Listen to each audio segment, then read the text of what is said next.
I started using cannabis as a wellness option when I was prescribed Marinol, which is a synthetic form of THC and is used to control basically untreatable nausea and vomiting. I had been sick for quite a few years and had lost a great deal of weight, and I was having a difficult time eating any kind of food. When I was taking Marinol, I found that it had side effects. Being that I had used cannabis in the past, I knew cannabis for me had no unwanted side effects.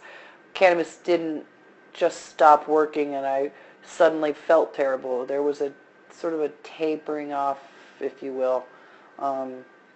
With the Marinol, the symptoms of the side effects were actually fairly extreme. I talked too much, told people all my secrets. I didn't notice a great deal of assistance with my appetite or my nausea. So basically what I did do was I had a prescription for Marinol and I used the cannabis plant. It was the only way I was able to eat. So that was probably when I started using cannabis as a wellness option. And it was to eat. It was that or a feeding tube. So I opted.